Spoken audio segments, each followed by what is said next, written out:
What's up, everybody? Welcome in to another edition of the Hoops Betting Hour. It is Friday, April 2nd, 2021. I'm the big man on campus. He's Ski Profit. We're back with you here live, powered by PicksWise, presented by FanDuel.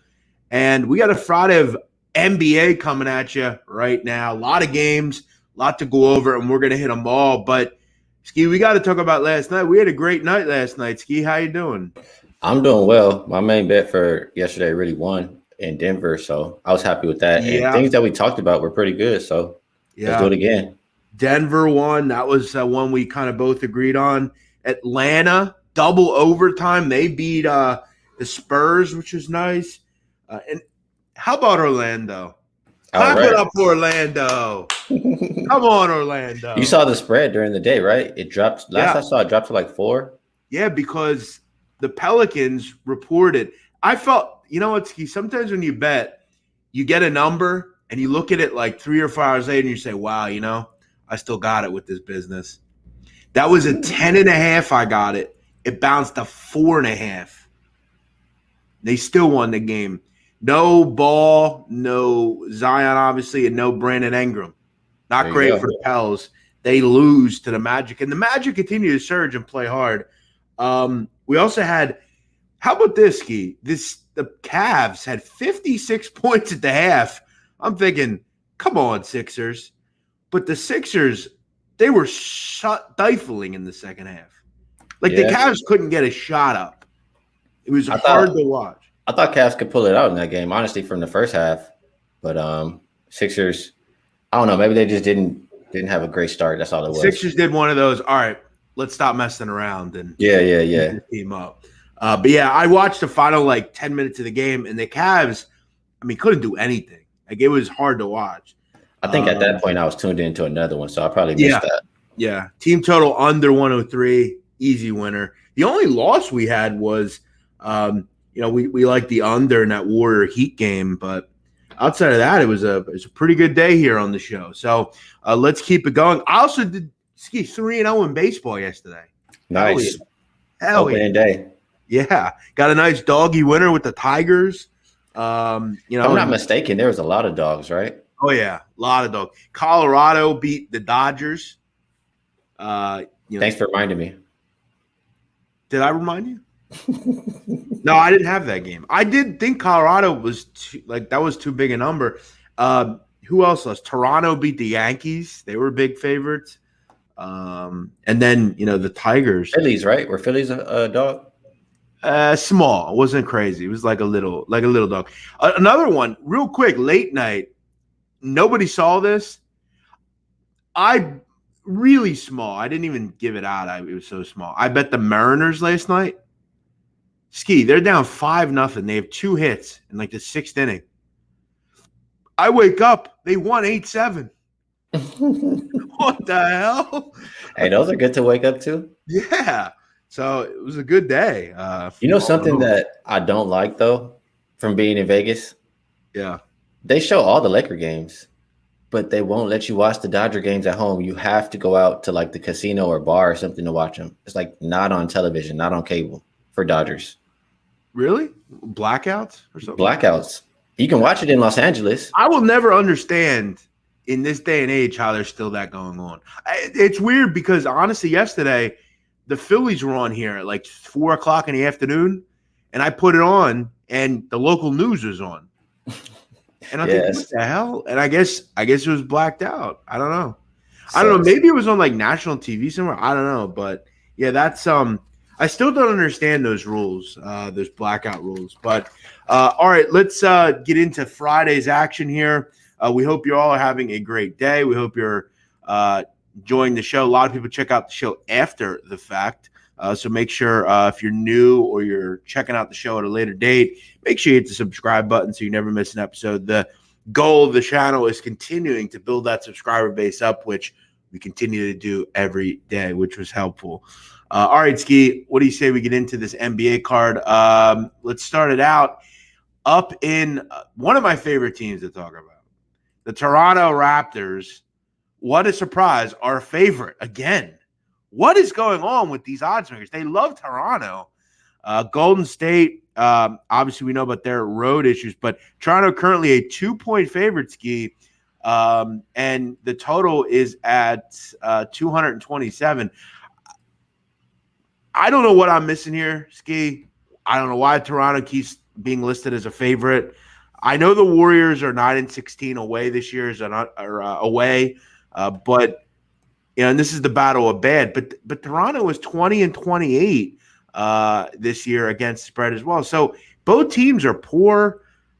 With Stephen Curry back, I like that. Obviously, I don't know why Toronto keeps being listed as a favorite. I'll gladly fade Toronto as a favorite. I'm looking. I had to pull up the injury report as soon as you said that, just to check it out for myself. Kyle Lowry is out. Hood is out. Why are they a favorite?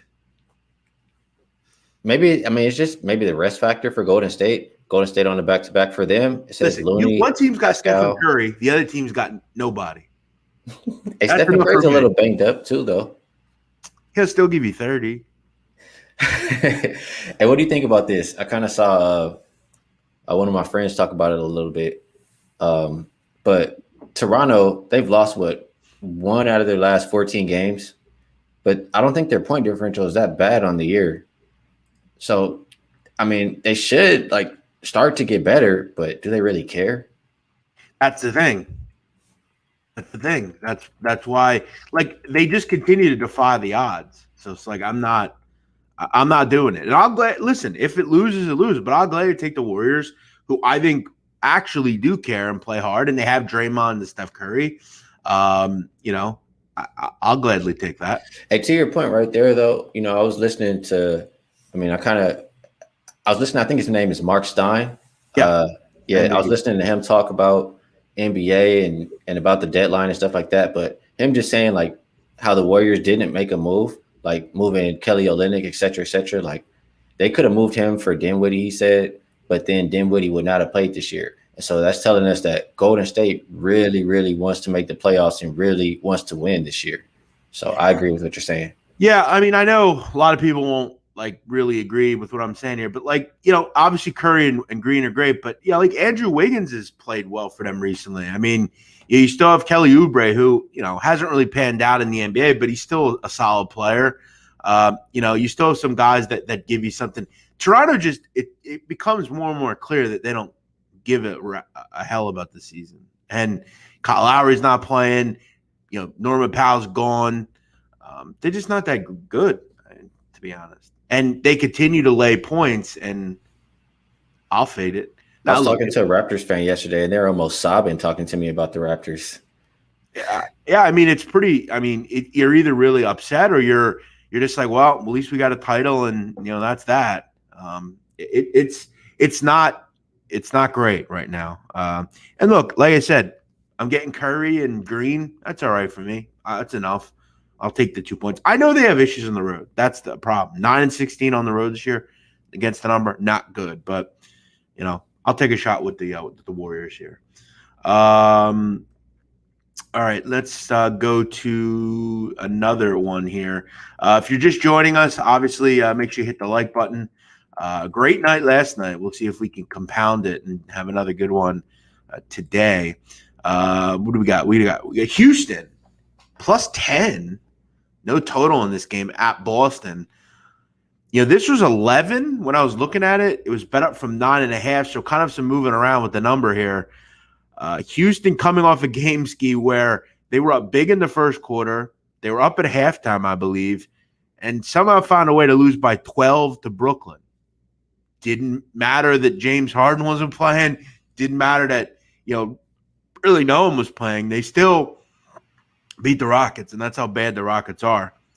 Good thing in that game, though, they were getting 14, so it was enough to cover the game, but it was close. I'll say you have to trust Brooklyn more than you trust Boston. Boston's been playing terrible. I surely trust them. And Boston, here's your issue, Ski. And how many times have we found these games, Ski, where there's a big favorite, like the Pelicans last night?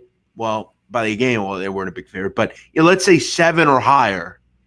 That is not good defensively, and they're laying double digits. I just don't want to do that. Now, again, I want to make this clear. I look at the other team, at least with the Thunder, the Magic, you get an effort. Houston on a daily basis gives no effort.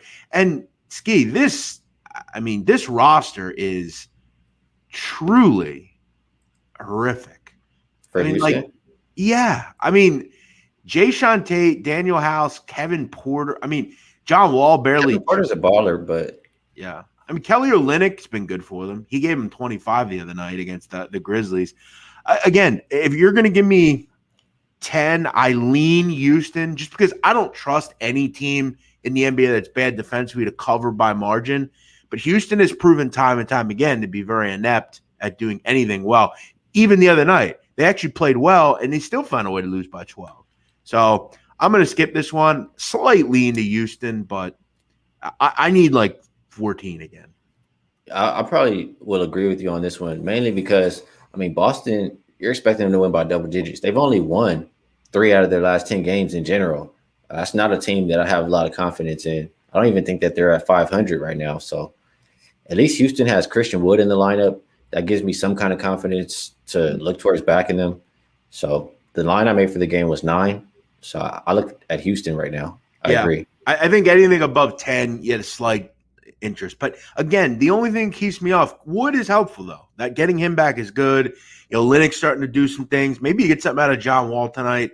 And you get one of those games where they play real well. But they have proven inept time and time again. By the way, Celtics, 23-25. So are we starting to just think like maybe they're not that good? Well, you heard Danny Ainge say it, and they're just showing it even more. Yeah. And again, you're laying double digits on a team that is 21st in the NBA in defensive efficiency. They're giving up 111 points a game, right? Houston, though, they turn it on and off defensively, though. Like, when they start playing better, like, it's because they play better defense, not necessarily because of offense all the time. But now, lately, they haven't really been playing any defense either. I hear you, though. They're the ones catching the points. Yeah. I definitely have an interest here in Houston if I played it. But the only one that I really liked out of these two is I do like Golden State. I'm playing that one. Dallas at the Knicks. Dallas laying 5.5, total 213. I'm going to come right out and say it. I think Dallas win and cover here. I think a lot of people are going to look at this number and be all about the Knicks because they've been good as good against spread. But Ski, interestingly enough, this year, not great as an underdog, good as a favorite, which tells me they get up for teams they should beat and almost in a way maybe cower against teams that maybe they shouldn't beat. We all know the Knicks are great on defense. They play slow. And then the Dallas Mavericks play slow as well, 28th in the NBA in pace. So they're going to be efficient, but they're slow. Mavs playing well, though. They've won 4 of 6, kind of starting to get going a little bit. I'm going to kind of just look the other way and go in a different way in this game. I think the Knicks struggled to keep up with Luka and the Dallas offense. I think this number is kind of telling you a tale here. Knicks are 5.5-point dogs. Why is that? I think the Mavs win by double digits. I really do. I think this is a bad Knick game. Julius Randle's not been playing well. He's been kind of ineffective. I think the Knicks are starting to slide a little bit, and this looks like two teams, one of which mostly is going a positive way, and the Knicks on a downturn a little bit. I agree completely. Knicks are sell for me, and you have R.J. Barrett, game time decision. Derrick Rose might not play again, so it's not a team that I really want in my pocket, and they haven't been playing that well lately either. So I like the way Dallas is playing. They're 7-4 as a real favorite. I don't think you're getting really a discount on the line, but I still do think they cover. So that is the side that I'll go with. As far as the total, I think Dallas will play some good defense in this one. It's a low total. I think the total's under 217 this year. They're still hitting about 65%. I'll double check that in 1 second. So I still lean under. There's not a lot of wiggle room with this total because in the NBA, the truth of the matter is both these teams are probably going to get to, one at least as 110. I want them to win by more than 6. There's just not a lot of wiggle room. I don't want to go higher than 6, though. 5.5 is my number. I'm not playing anything above 5.5. 5.5 is the number. But yeah, I think this is a good spot to fade a team in the Knicks who I think a lot of people are still kind of jaded with. They're still the Knicks. They're a Knicks team that, are starting to have issues. They've lost a couple in a row here. They're starting to fade a little bit. Look, keep in mind, Ski, this was a team that was, they're 9.5 games back of first. In a few games, they're going to be out of a playoff spot. So I think they're a team slowly fading. Mavs are kind of finding themselves here. So, yeah, as far as this one, I lean Dallas 5.5. That's going to be a game I'm on. You have anything else in the total? I'm gonna pull it up in 1 second. By the time you break down the next game, I'm pulling up how they've been doing this whole year for the league. Yeah, I will say again, Dallas is a team that play very slow, a 28th in pace. Knicks are one of the slowest teams in the league as well. So, maybe this is a game where you look, the Knicks are going to miss shots. Maybe you look at a team total under for the Knicks. As Ski alluded to, maybe no RJ Barrett tonight. Randall's not played particularly well recently. So there's a few things to be a little cognizant of with the Knicks right now. I have it here right now. And man, it's ridiculous, honestly. But totals, get this, big man. Totals under 217 this year are 75, 30, and 3 to the under. And the last 1, 2, 3, 4, 5, 6, 7, 8 have all went under. The last 9 have all went under. Yeah, I think when you get 213, you are getting two very good pace, slow teams, defense. The problem with this is like the Dallas Mavericks are really efficient, and I don't really trust them defensively. But I think to hit this, you're gonna have New York hopefully not hit 100, and I think the Mavs get to 110. So I think the side makes a ton of sense. Total, you're cutting it a little close, in my opinion. But good numbers there. If you see a total under 213, you might just blind bet it under at this point. 75. I just say don't be scared of it. If you have a reason why you like the under, don't be scared to play it because it's a low number. That's what that tells me. And we've seen a lot of games this year that have been those old school, games. A 101-90. Look at that Nugget game last night. 101-94. Like, your teams are D'ing up. Jeff Paz says, "What's up, big man? Thanks for the picks, Conti. Thanks, man. Appreciate that. Appreciate you joining us here on a Friday. Let's move on. Charlotte at Indiana. Indiana laying 4 total, 222. Hornets last night lose, and what a terrible effort to a net team that was without Mr. Harden. What was this effort from the Hornets? In the first half, they scored. Or the first quarter, they scored 11 points. Just a rough start. And that was really something they couldn't recover from. Because you look in the second quarter, 37 points. So they did well. That first quarter, though, was the death knell. And in the NBA, it is very difficult to get outscored, 32-11 in the first quarter and compete. And they couldn't compete. They didn't play well the rest of the game. Only scored 17 in the third. It was just a weird game for the Hornets. Just kind of one of those throwaway games. Didn't play terribly defensively, but weren't good enough. They come back tonight with a newfound excitement against the Indiana Pacers. I feel like this Hornet team has been resilient. They've been a team that, even without LaMelo Ball, they've still played hard. They still come back and do the thing. Look at case in point. The other night, lost to the Suns. A close game, OT, come right back and beat the Wizards. On Tuesday. So I think they're kind of resilient. I think, they lost to the Clippers, 125-98 on March 20th, came right back and beat the Spurs the next night. So I think they're a resilient team. I don't love Indiana. I hate their bench. I think we see a focused Hornet team tonight, young team. I don't think the back-to-back really bothers them. I think they hang around tonight. Not going to play it, don't love it, but I lean Hornets. Yeah, nobody really played over 30 minutes for the Hornets last night because it was a blowout. Yeah. Like, they already knew they played again the next day. I look at this game. In general, put a lot of eggs in the basket tonight. This year and last year, Hornets, this year they're 5-4 on the second of a back-to-back. But last year, they were pretty solid on the second of a back-to-back. They covered 5 out of their last 6 games. Then you look at the Pacers, who haven't really been able to play a full game. Like, they can play a half, but they can't close any games. They're 1-4 against the spread their last 5. 0-8 their last 8 at home against the spread. 5-11 as a home favorite in general.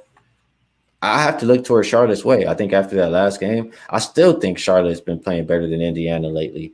And I do have another stat for you. And this one goes, I take away the beginning part of the season just because I want to take into the rest. So the 20th game through the end of the season, and this goes back to 2014, it's going to be road dogs getting 5.5 points or less in conference on a back-to-back, and they lost their last game on the road. So they're traveling on the road, and it's a conference game, 5.5 points or less, 52-25 against the spread, 67.5%. That says play Charlotte.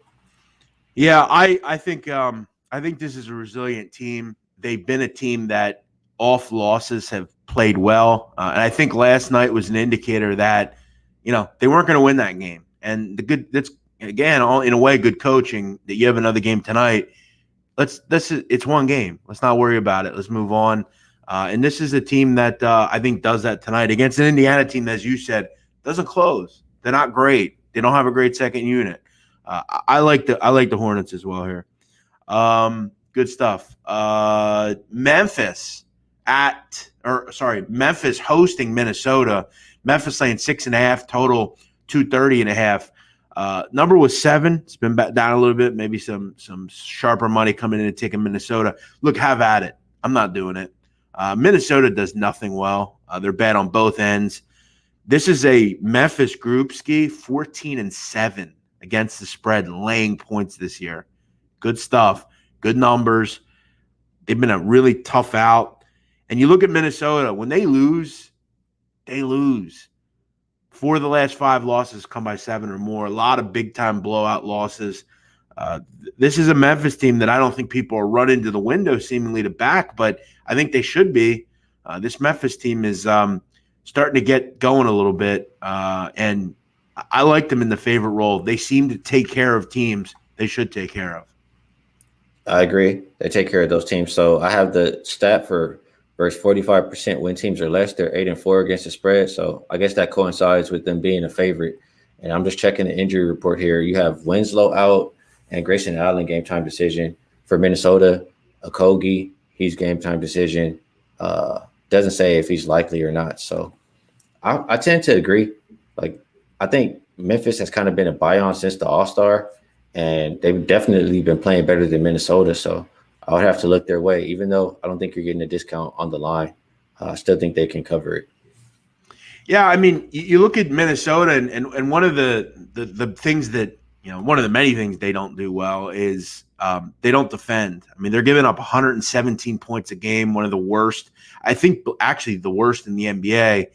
You also look at Ski. They commit over 21 fouls per game, which is one of the worst in the NBA.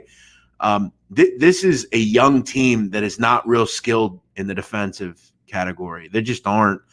And, in the NBA, you have to be able to do some things, and they can't seemingly do anything on that end. This is a Memphis team that really has been great against these types of teams, and they've proven to be almost, I think, a lot deeper than we give them credit for. We obviously know about their ability with John Moran and with Valanciunas and with guys like that, but like guys like Kyle Anderson and Bain and Melton and Tyus Jones and Tilly and Tillman, all these different guys. So they have plenty of options. I think they get the job done here, and we're getting a good number. What's going on in this game? This number's down to 6 now. There's some info coming in. I'm guessing the Winslow stuff. Maybe Ja not going to play. Like I said, I don't think Ja's not going to play. But the number I made for the game was 4.5. So I don't think you're getting a discount, like I said. So yeah. I understand maybe a little movement. I still think Memphis can get it done, though. Yeah, I do too. I'm just getting a little weary now. I mean, it literally in the last 3 minutes, this number's moved down a full point. Something's going on in this game. May not be John Morant, but maybe Dylan Brooks or somebody's out. So let's do this. All the NBA today. Let's maybe not come off it, but I don't know if I'm as interested now. And what we'll do at the end, guys, is we'll obviously throw out all the picks that we're actually going to play at the end. We're just kind of going through all these at once. Next one, Atlanta at New Orleans. Atlanta 1.5. No current total in this game. New Orleans suck defensively. They just do. I don't know what the status is of Brandon Ingram. I don't know what the status is of Lonzo Ball. They're without Zion Williamson currently. Not really sure why Atlanta's only a 1.5-point favorite here. Just going to say that right now. I feel like they've been playing a lot lately. Like Atlanta? Yeah, they've been playing a lot of games, and all of them have been on the road. This is like their 8th game in a row. Let's keep in mind last night, and this is why ultimately I'm just probably going to go over and skip this one. They did play a double overtime game last night as well. Let's just look recently what they've played. They played yesterday. They played Tuesday. They played Sunday. They played Friday. All on the road. Yeah. They haven't been home. They haven't been home since March 18th. So this is the final game of a long road trip. So not only, Ski, am I going to fade them today, but I'm probably going to look to fade them on Sunday as well. You got an early start, I believe. No, a late start, I'm sorry, against the Warriors. So, yeah, I think tonight's tough, When you're looking here at this game, we got to figure out what's the deal with the Pelicans guys, with Brandon Ingram, and we'll see what's going on with them. But it's a tough spot. Coming off a double overtime game, you got to travel, and then you got to play back-to-back again. Not easy, especially last game of a long road trip. So, yeah, I have them both game time decision, Ingram and Zion. Yeah, I have to look the Pelicans' way though. I don't think it's just not really a great spot for Atlanta in this one. Yeah, and that's the NBA for you. Rigorous schedules, as they say. Utah laying a big number against the Bulls. Utah laying 13.5. No total on this one either at FanDuel. Listen, I don't have much in this game. If I had to play it, I'd lean Bulls. This is too high, man, at this point. I mean, I know the Jazz are good. I know they're good as a favorite. I know someone's probably out for the Bulls. I really don't care, though. There's not going to be anyone out important enough for me to not play it at 13.5. Look, if it's 9.5, okay. But you're giving Kobe White and Levine game time decision. That's fine. It is what it is. That hasn't mattered. I mean, I bet a lot of teams recently getting big amounts of points, and they've had, guys I've never heard of on the team. So, yeah, Ski, I'm okay if you want to list the Bulls as a dog in this game, but the Bulls have been good as an underdog this year, and 13.5 it's too many points. So they have been great as a dog, and it's been a team that I backed every single time that I found them on the card as a dog, as long as they had rest before the trade deadline.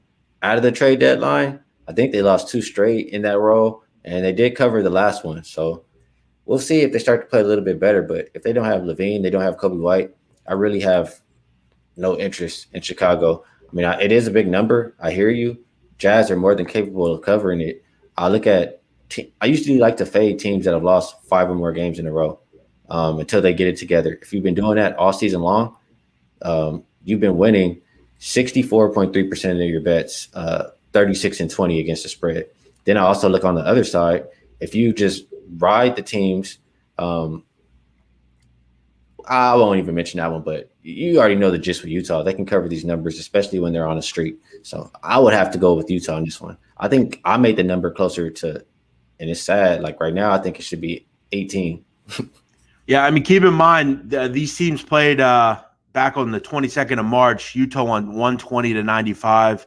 But this is a Bulls team, though, without Kobe White and Levine the other night, hung around against the Suns, who are very good. Ended up covering that. That was a bad spot for the Suns, too. The Suns have been playing a lot of games in a row, and they played an overtime game.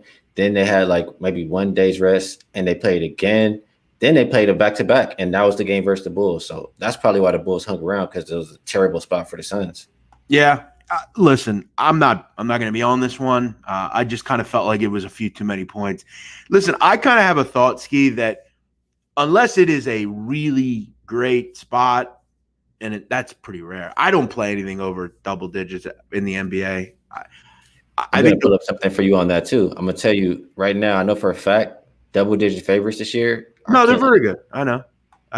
But I've been able to pick and choose and have done okay with it. I haven't bet it every time, but 13.5 for a Bulls team that still has, guys that I personally like, like a Vucevic, a Markkanen, a Thad Young. Williams has played well. Denzel Valentine's been good. They may even get one or two of those guys back tonight. So, I spent way too much time in a game I'm probably not going to play, but just came across a little high. Ski thinks it should be 18, though. I think 18 is laughable. Ski, come on, man. If the number's 18, you're taking a Bulls. You're not playing it. If it's 18, I'm not playing it. But I'm telling you where I think it should be at right now. You legitimately, wow. But let me tell you this.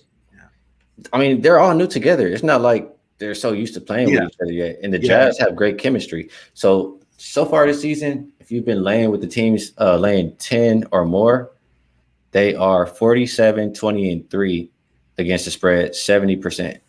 Well, see, the thing is, Ski, I'm not even really doing that. I'm finding those like 8 or 9 point dogs or dogs that are like playing a team that doesn't defend or anything. I hear you. I haven't bet in the Jazz. I haven't bet against them. I haven't bet on them. I haven't really been involved with them.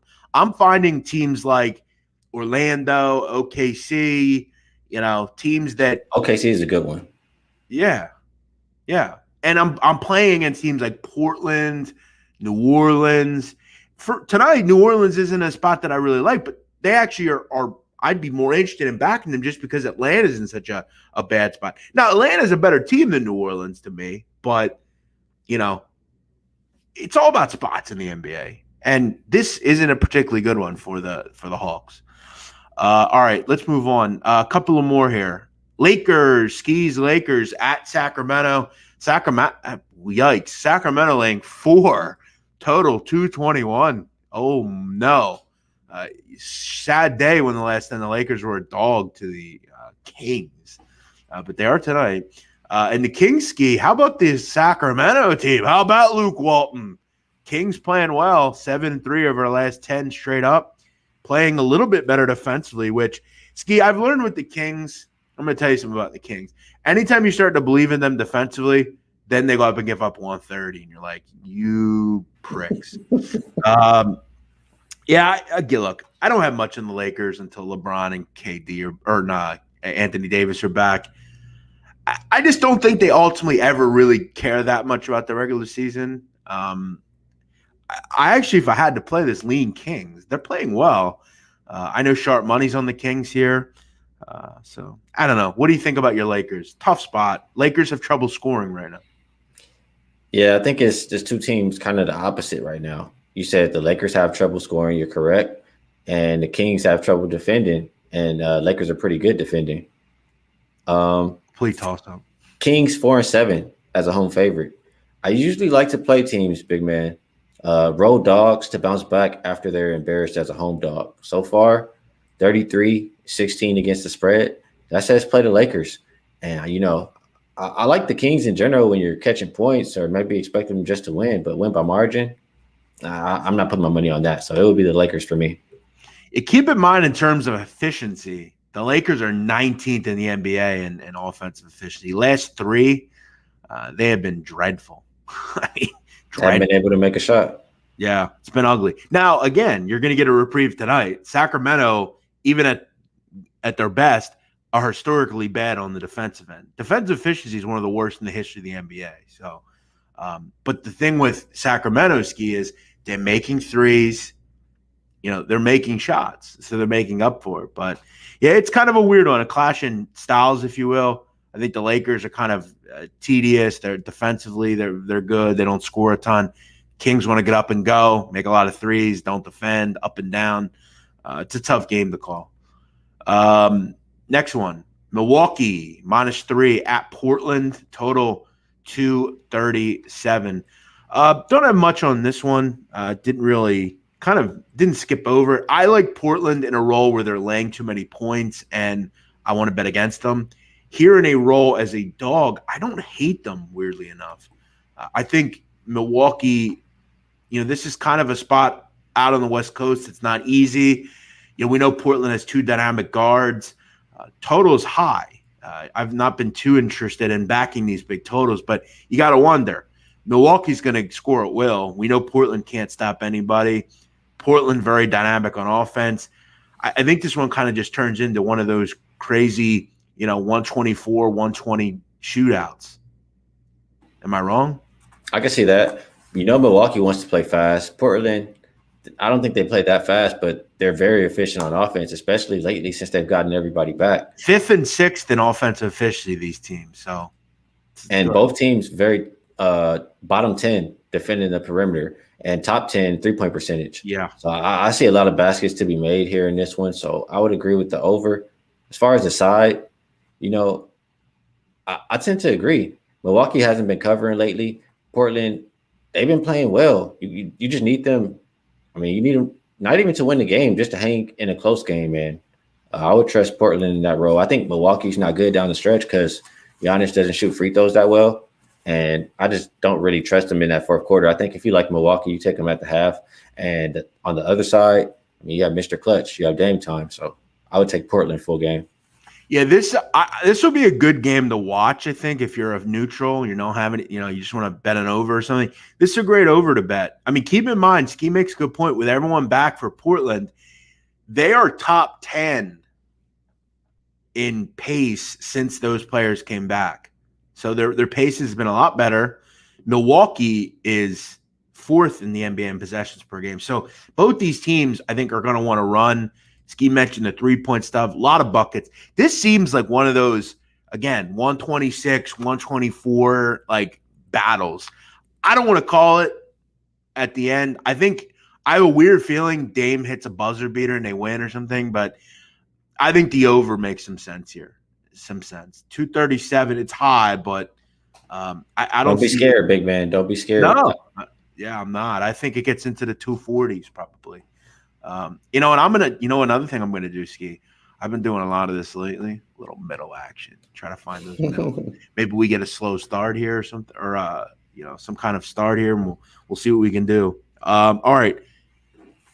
Next and final game. Oh yeah, Oklahoma City. Your favorite. Plus 13 at Phoenix. And before you really break it down, let me just say this for that last game. Yeah. Just because I told you don't be scared. Total so far this season, 232 or higher, 63.7% to the over. Yeah. It's I'm telling you, man, here's how you bet totals in the NBA. Anything under 215, bet the under. Anything between 215 and 228, don't play it. And anything above those numbers, take the over. You'll do pretty well. Yep. With totals. It's pretty simple. This little NBA game is not that difficult if you just think about it a little bit. All right, let's move on. Final game. OKC getting 13.5 against the Suns at the Suns. Total is 219. All right. I backed OKC once. Okay, let's not act like I back them all the time. I think the big question is, do I just want to take my money and run and bet on that bad team again? Keep in mind, this is a good Phoenix team. Okay, this isn't like some drabby like Pelicans or Portland or Toronto. These are teams that play defense. We know the Suns are good. I'm not playing this game. It's a lot of points. As I said, I don't like laying a lot, but I would be way more inclined, Ski, to lay this number as opposed to Utah. No. Okay. I mean, listen, I'm going to tell you right now, when you look at Utah, the Bulls are way more competent than the Thunder. They haven't been. They've lost 5 games in a row. Okay, but I don't care about covering or winning it. I just cover. The Thunder's roster is bad. I mean, probably the worst in the NBA. All right, let me make my case really quick for OKC. Hey, listen, have at it. I'm not playing this game. So the reason I look towards OKC, you said you haven't been riding it. This is a team I played in this role since last year. So going back to 2019, when they're on the road and have 1 or less days rest, they're 34-11 against the spread. But here, let me just say one thing. And I think those trends are interesting. I really do. I already know what you're going to say, and I'm going to break it down more for you. Well, no, I'm just going to point out that, like, Chris Paul didn't matter. Well, no, I'm not even there's a lot of guys that aren't playing on the Thunder right now that played last year, you know? And so I'm gonna look at 2020. They're 13-5 this year, and a lot of those games they covered, Gildress Alexander Hey, didn't play, listen, Horford didn't play. I like Nobody played. I'll make the case for them. I'm not playing it. I just think the Suns are competent. This isn't like, and not that the Jazz aren't either, but like you're knocking the Bulls who have like Vucevic and Markkanen and Do they have chemistry? And do they have guys available tonight? but you don't really need chemistry to cover a 14-point number. You just need to play well enough. But they haven't been competent to me. And if you don't have guys available, that's a little bit more scary for me.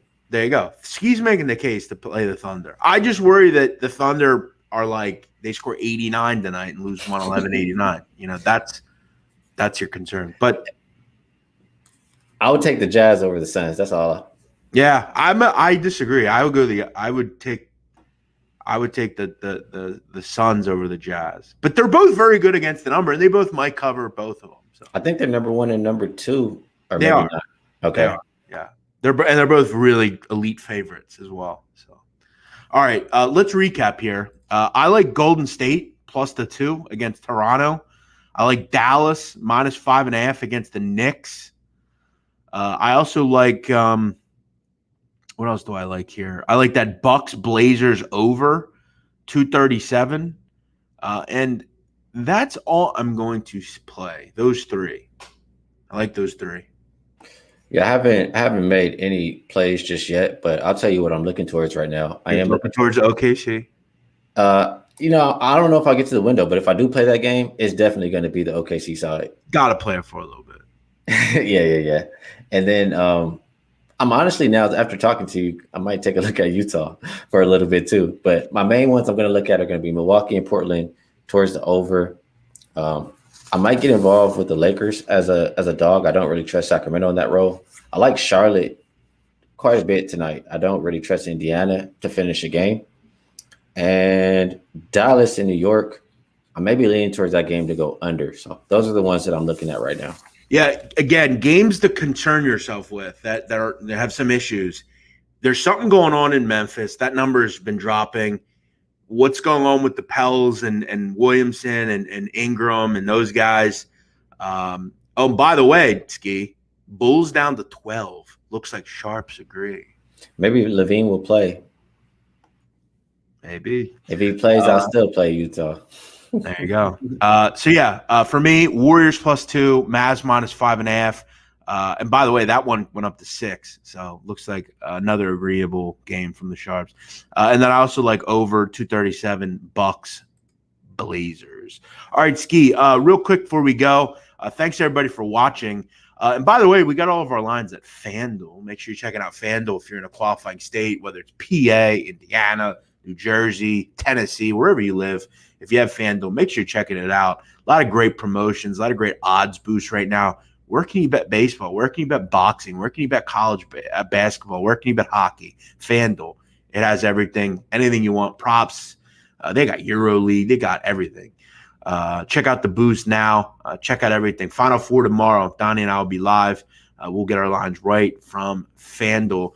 Currently at FanDuel, let's take a look at the updated odds. Baylor, a 5.5 point favorite against Houston.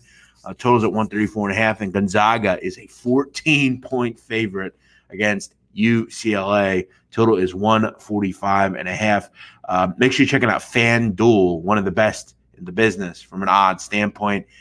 Gambling problem, call 1-800-GAMBLER. Make sure you're gambling responsibly.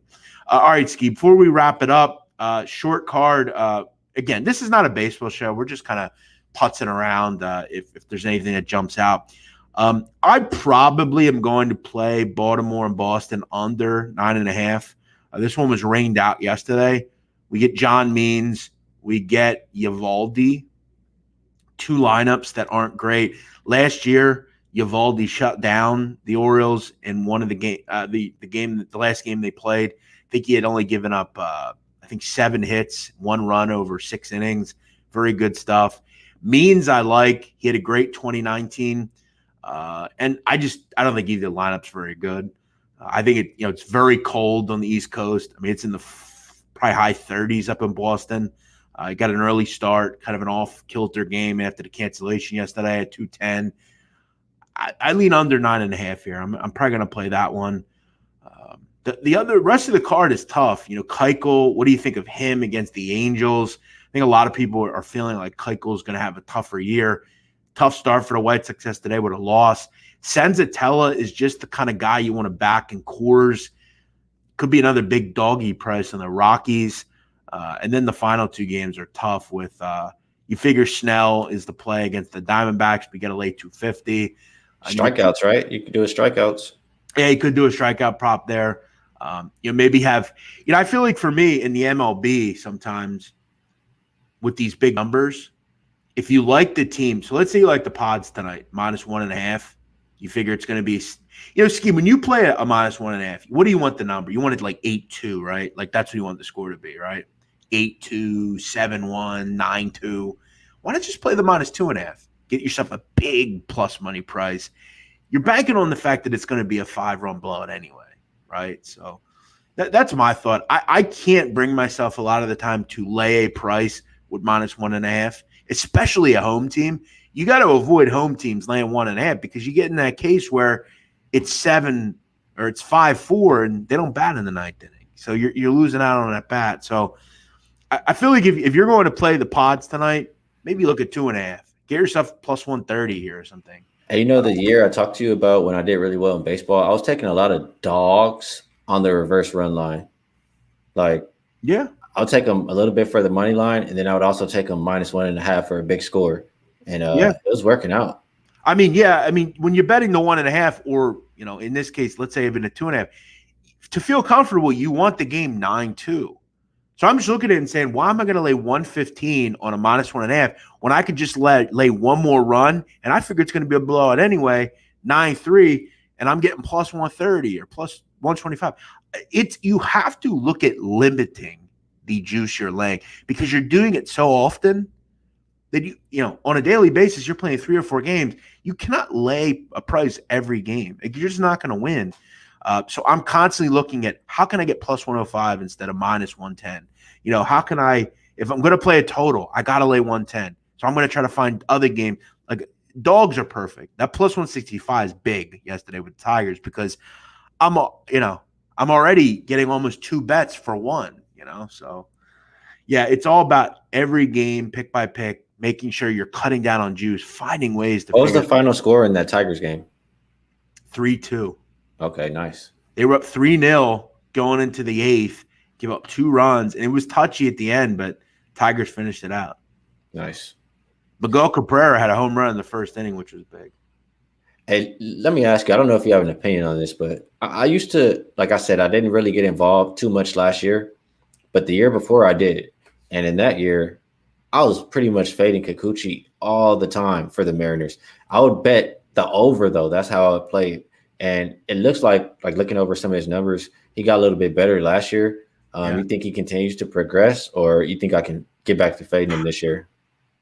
I think he continues to progress, but the problem with that Mariner team is, and I know they won last night, but their lineup is just so bad, man. I mean, it's so bad. It's really the worst. Keep in mind, Johnny Cueto was terrible in spring training as well. As far as Kikuchi, though, he's a lefty. He wasn't going to pitch the first game, but Paxton's delayed, so they're bringing him up. I don't know. The Mariners aren't a team I'll back very often. I just feel like the Giants are very good either, and I was getting +100 at home. But yeah, Kikuchi's not a guy I'm running to the window to bet personally. Plus, the lineup is bad. So. Gotcha. So yeah, for me, I'm keying in on maybe San Diego, and remember, big favorites were not good yesterday. But now you're kind of second day. Here's the thing about the public. Okay, they'll see that dog thing and they'll say, "I gotta bet dogs today." It's like, no. Teams that lost yesterday or maybe didn't play well, I'll bounce back. I feel like San Diego is going to win today, like 7-2. Like that's where I feel that game goes. Merrill Kelly, had an injury last year. but he was good when he did pitch though. So we'll see. All right, guys. Thanks for watching the NBA Hoops Betting Hour. We return tomorrow with Final Four coverage. Donnie and I will break down in depth the two Final Four matchups, 5 and 8 o'clock. I'll throw in maybe an NBA player too. Sunday, I don't know if we're going to have a show. It is Easter here in America. You know how Easter is for Catholics. Maybe I don't know if you do, Steve, but it's a big day for Catholics. So I don't know if we'll be here, but we'll let you know. And then Monday, we're back with a national title game show, which will be fun. So, and from what I understand, we are going to continue this show, I think, after the tournament, at least for the NBA season. So we'll kind of get in touch with Ski, see what his plans are, see if he'll be back, and see kind of what the going thought is. From what I understand, I think we'll probably try to move this show back in the day a little bit. It's a little bit more helpful for the NBA. With the NCAA tournament, you got games starting at noon, so you got to have to kind of have the show a little earlier. But we want to get all the fans in here that are on the West Coast. It's a little early for them to begin. Ski's joining us here, though. Ski's haven't even had my breakfast yet, man. Now, before we go, what are you going to have? I'm going to try to get some steak and eggs. You making that, or you're going to get it somewhere? Oh, no, I live in Vegas. I could just go across the street somewhere. I'm not going to lie, man. That sounds incredible. Steak and eggs. I don't eat red meat much, but when I do, that sounds real good, man. Good stuff. Enjoy that, man. Have some fun. All right. All right, we're out of here. Thanks for watching. This has been the Hoops Betting Hour. Make sure you subscribe to the channel. Make sure you check it out. All the videos, all the content going over Pickswise. Hit the like button as well. Please subscribe to the channel. Everyone have a great day. Thanks for listening. We'll be back tomorrow, Final Four episode. Donnie and I breaking down the Final Four. Thanks, Ski. Hopefully we'll see you soon. Appreciate you, Jeff. Thanks, Ski. Talk to you guys later.